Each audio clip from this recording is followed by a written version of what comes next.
Sweeps here, ready to have some fun with the stories. Character quirks are a fun little aspect about playing D&D characters. Sometimes they can make a character all the more entertaining for the group. Other times they can be annoying as all hell. I'm not gonna act like every character I've made is the perfect being, and sometimes they can be outright jackasses. And sometimes the quirks get on people's nerves too. Still, we've got a story where a rather harmless quirk has trouble for our protagonist. So this is an old story from 3 or maybe 4 years ago, so I may not remember all the details. First, I have to tell you a little about my character in this campaign. I was playing a female human fighter, Cassandra, because that was her name, had this quirk. She was trying to avoid showing her face as much as possible, a bit like Din Djarin in The Mandalorian, but less extreme. She was usually taking it off only to eat, sleep, or when she was taking a bath. Sometimes she was taking it off when she was away from any public area, but that too was very rare.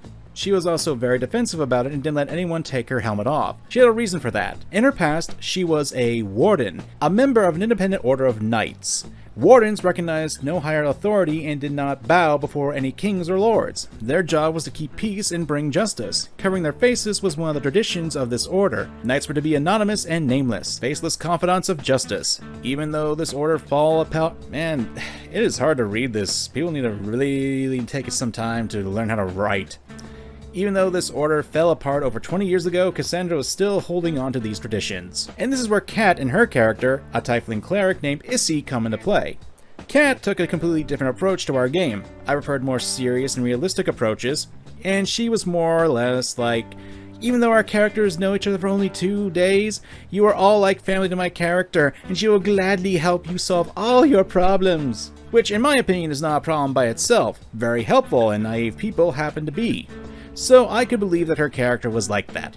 The problem was the fact that for some reason Kat and her character decided that the fact that my character is quiet, calm, and hides her face for most of the time is a problem, or trauma that needs to be solved, or something like that. So basically, beginning from session 2 or 3, a fairly long series of attempts began to remove the helmet from my character's face. Sometimes Issy was trying to do it herself, sometimes she tried to persuade Cassandra to do so. It was okay at first. I was even trying to talk her out of this idea, explaining its tradition between wardens. That Cassandra knows many wardens that were not able to recognize each other's faces because they were identified by their helmets and markings on them. She herself had a hard time remembering her mentor's face, but she remembers every scratch on his helmet. Sadly, this did not convince Issy. It very quickly became annoying. Almost every session 1 or 2 times, Issy accosted my character about her helmet. There were even cases that she tried to take the helmet away from my character when she was not wearing it. Once, Kat even asked our DM if she could roll for persuasion to convince my character to take off the helmet in the middle of the busy town. Luckily, our DM listened to me and said that she cannot do it. I don't really know how long this all took. I want to point out that the original offers said toke.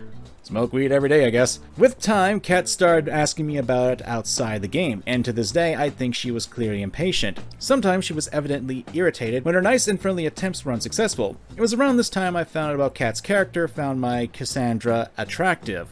Oh boy. Despite the fact that she had seen her face only a few times, and 95% of the time she was completely covered by a thick plate chainmail and a gambeson. It might not be that important for the story, but I believe that it could be one of the reasons she was trying to interact with my character the most, and was annoyed when my character was not interested in hers. The story ended quite abruptly during one of our visits to a local tavern. Our characters decided to eat dinner. Cassandra announced that she would eat afterwards because she didn't want to take her helmet off in front of such a crowd of strangers. Then Kat came up with a brilliant idea. While everyone was busy with their own affairs, she described how her character Issy sneaks up on Cassandra from behind, grabs her helmet, and tries to take it off.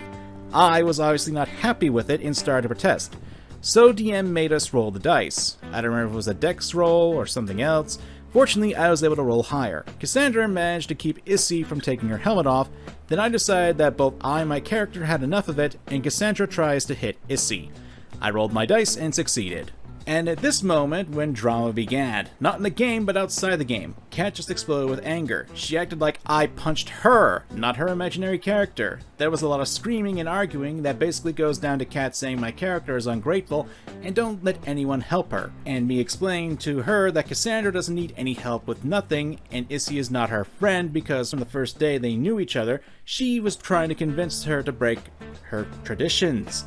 We ended our session here, and for the next 3 or 4 weeks, she did not even consider going back to it, but luckily, at the end, we managed to get our group back together and continued playing. Okay, first off, I gotta say, I really hate how the OP formatted this story. A lot of spelling errors and the run-on sentences, ugh. But, to get to the story itself, in my short time on the D&D side of YouTube, I've seen quite a few stories where quirks have gone under people's skins. After all, not everyone's going to appreciate you sounding like Yoshi for hours on end. But this is hardly anything, and for such a petty reason because you're attracted to the character, that is something I do not really think is a good thing. Now, while I'm glad there wasn't anything really all that bad in this story, it's a really bit too much. Not that I can really add here other than you can't expect people to change, especially if the change you want them to do is extremely minor, and not even all that big of a deal. It's not like Cassandra was smoking 16 packs a day, she was just wearing a helmet. Also, it's kind of weird that some people go so far for fictional characters. Then again, I'm not one to talk. Next story. Compared to other horror stories I've read, this one isn't especially over the top, but it's the most morally worst thing I've seen a player do. First strike, second chance.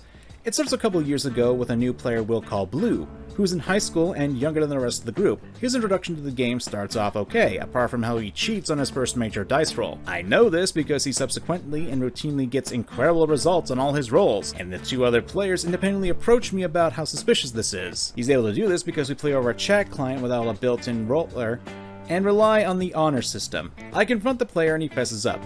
I cheated in a game when I was his age, and so had one of the other players. I gave him a second chance after finding him some XP so there's a fair price for the benefit of the artificially inflated rolls. I later catch some XP incongruities on a sheet that may be more cheating or just poor record keeping. Impossible to know. At this point, he doesn't get the benefit of doubt, so I kick him. He's incredibly distraught and tells me he's terrified he's going to spend his entire life alone because he keeps lying to people. I know he's a teenager, but that's kind of like guilt-tripping to the max. A third chance. A year-ish later, Blue messaged me out of the blue, herder, to apologize for his earlier behavior. He says he's now in college, met new people, and broadened his perspective, and really regrets how he behaved. I tell him I'm happy for him and accept his apology. Some months after that, a mutual friend runs a game we're both players in. I have a blast gaming with Blue, and he seems like he's really matured as a person. I invite him to rejoin my game. Blue is a wonderful player, passionately into the game. I love his PC and the storyline we're playing together. We become friends outside the game and have hours-long voice calls. He gets along equally splendidly with other players. We introduce each other to our favorite films and shows and have movie nights watching them together. Really happy times for the game. Blue is also a computer science major. We switch platforms to Discord around when he rejoins, and he writes a custom dice roller bot that does useful things no other bot does. He also writes a bot for people to store their character sheets in. One of our players, newly returned from an extended hiatus, doesn't get along with Blue. I have a conversation with him about why, and he tells me why. The last strike. I really don't want this to be true, but I tally up all of Blue's dice rolls and find he's never gotten a botch. In fact, he's only gotten low results on rolls he didn't think were important. Everything else has been, at minimum, just high enough. Sometimes through luck, sometimes through the expenditure of willpower, but always a result he was happy with. I confront Blue and he admits to rigging the dice bot. It gives him whatever results he wants. We have been playing with the bot for close to a year. He has used it to falsify the rolls of results of at least one other player. I also find out that the character sheet bot lets him read the other player's sheets. He assured me it did not. For context, this is a political intrigue game that included PvP. The PCs don't belong to a party, players and GM keep tons of secrets, mystery and paranoia are big components of the game's atmosphere. Sheets are kept secret to foster said atmosphere and avoid metagaming knowledge influencing player decisions. I read all of the other players' sheets. Is nearly as huge a taboo in our game as roll cheating. One of our players kept basically all of her plots and secrets recorded on our sheet, some of which she'd been extremely successful in hoodwinking the other PCs over. The player, who is a rape survivor and long since moved past it, tells me she feels incredibly violated by what Blue has done. She had also become good friends with him. To crown it all off, Blue admits, after I ask, to reading some of the GM-only setting books from which I pull lots of characters and plots from. Resolution. I take a long time deciding what to do. Everyone thinks Blue's response comes down to crocodile tears. It's incredibly telling that he went through this song and dance once before, got kicked for lying and felt horrible about it, well, horrible about getting caught, and then knowingly did it again anyway. I tell him it's impossible to trust him again and kick him out. Again. I was never angry, just sad. I can't emphasize enough what a betrayal this was.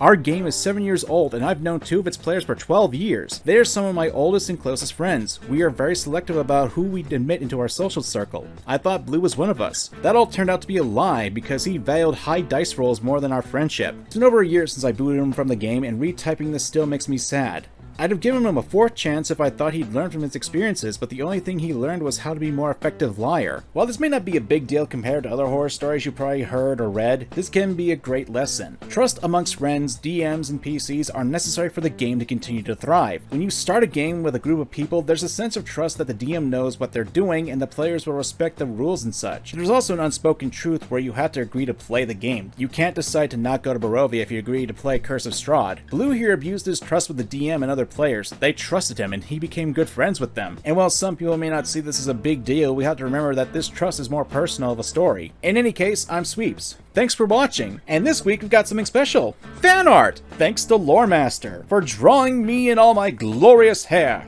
And in case you're wondering why I, as a robot, even have hair in the first place, well, let's just say I have my own mysteries and stories of my own to tell someday. Thanks for watching. Be sure to send some love to the creator of the art piece, and be sure to leave a comment and a like and share this video around. And if you can't think of a comment, type the comment perfectly coiffed hair. Really helps the channel out if you leave a comment, and lets me know you guys watched this point of the video, and have a lovely day.